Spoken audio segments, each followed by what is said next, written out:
আমি কথা দিয়ে যাচ্ছি, ভোট আর বুথ রক্ষা করার দায়িত্ব আপনাদের। এদের যে ভাষায় জবাব দিতে হয় আমি ভালো করে জানি। গণতান্ত্রিকভাবে কিভাবে সর্বশান্ত করতে হয় অভিষেক ব্যানার্জি জানে। 24 ঘন্টা লাগবে না, 5 তারিখের মধ্যে সিধে করে দেব। ভোটের আগে বিরোধীদের সিধে করার হুমকি অভিষেক ব্যানার্জি।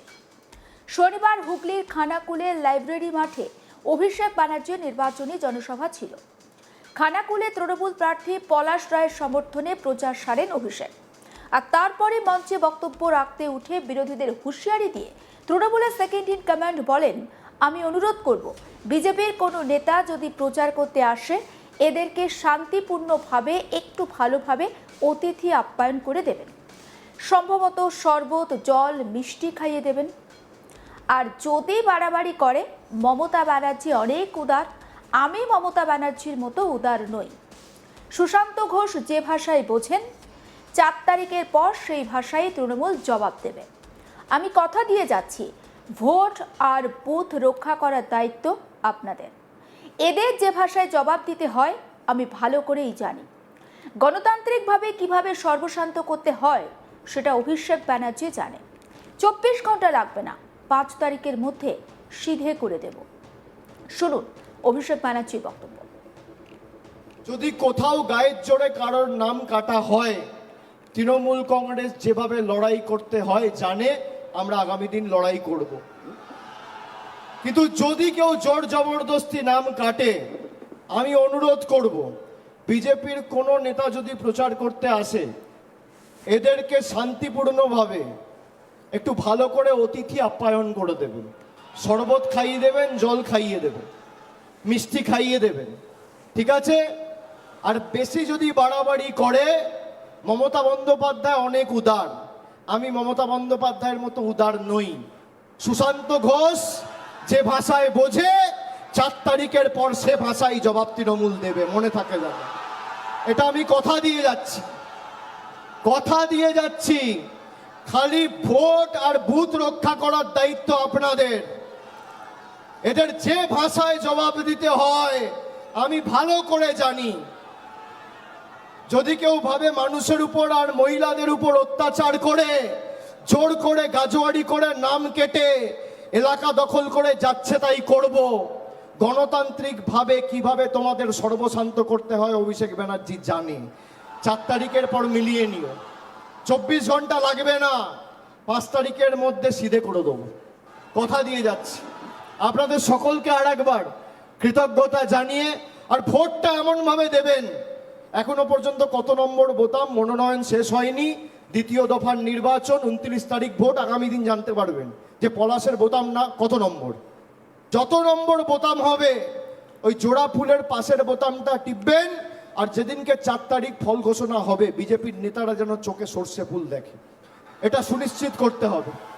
আর এসআইআর এর নাম যাদের বাদ গেছে, 3 দিন আগে নতুন করে বিহার আর উত্তরপ্রদেশের ভোটারদের অ্যাড করা হয়েছিল, আমি গিয়ে হাতে নাতে ধরেছি, দেখেছো তোমরা সবাই। করতে দেবো না, এই একই জিনিস হরিয়ানায় করেছে, মহারাষ্ট্রে করেছে, বিহারে করেছে, বাংলা অন্য ধাতুতে তৈরি, এই জিনিস আমরা করতে দেবো না। কিন্তু লড়াইয়ের ময়দানে আমাদের সকলকে থাকতে হবে। যাদের নাম বাদ গেছে, অনলাইন অ্যাপিল, অনলাইন, আমার দপ্তর থেকে এখানে অঞ্চল সভাপতি, পঞ্চায়েত ইলেকটোরাল রোল সুপারভাইজার, প্রধানদের সাথে কথা বলে সবার অ্যাপিল আগামী 3 দিনের মধ্যে আমরা করার চেষ্টা করব, চিন্তা করবেন না। আর তাও নাম বাদ গেলে 6 তারিখ আবার সুপ্রিম কোর্টে মামলা আছে, সেখানে সর্বশক্তি প্রয়োগ করে আইনত মামলা তৃণমূল কংগ্রেস লড়বে। তিনি আরো বলেন, বিজেপি নেতারা যখন প্রচারে আসবে ওদের আশ্বস্ত করে বলবেন, ভোটটা তোমাদেরকেই দেব, ওদের থেকে সুযোগ সুবিধা নেবেন।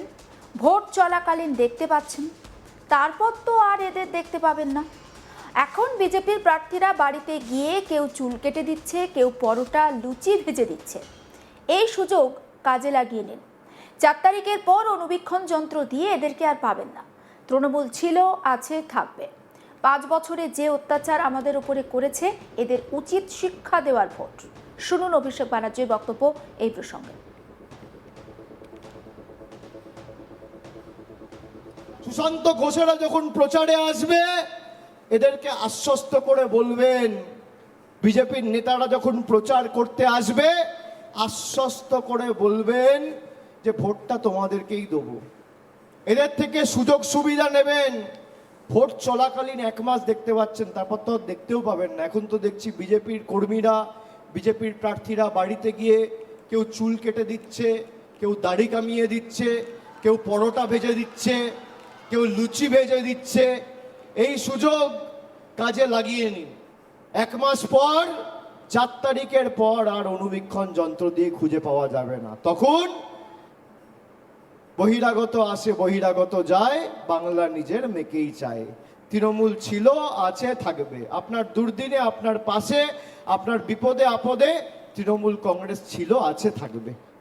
আমি তাই আপনাদের সকলকে, আমি বক্তব্য দীর্ঘায়িত করব না, কষ্ট হলেও ভোটটা দিতে হবে।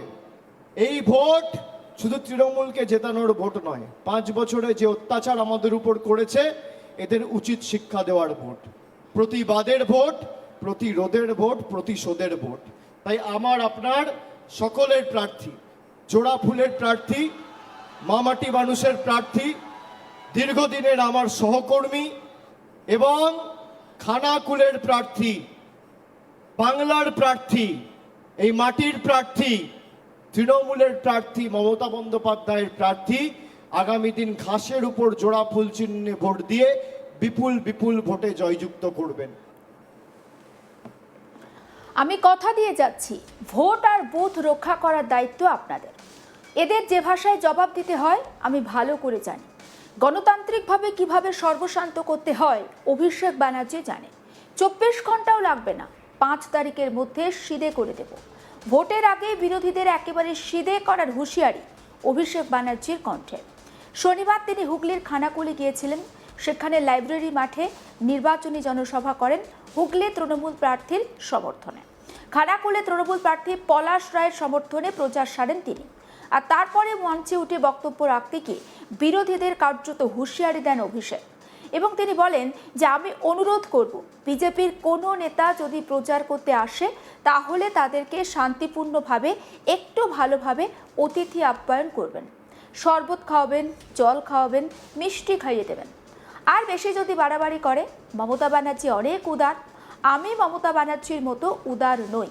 সুশান্ত ঘোষ যে ভাষা বোঝেন, 4 তারিখের পর সেই ভাষাতেই তাকে তৃণমূল কংগ্রেস জবাব দেবে। আমি কথা দিয়ে যাচ্ছি, ভোট আর বুথ রক্ষা করার দায়িত্ব আপনাদের। এদের যে ভাষায় জবাব দিতে হয় আমি ভালোভাবেই জানি।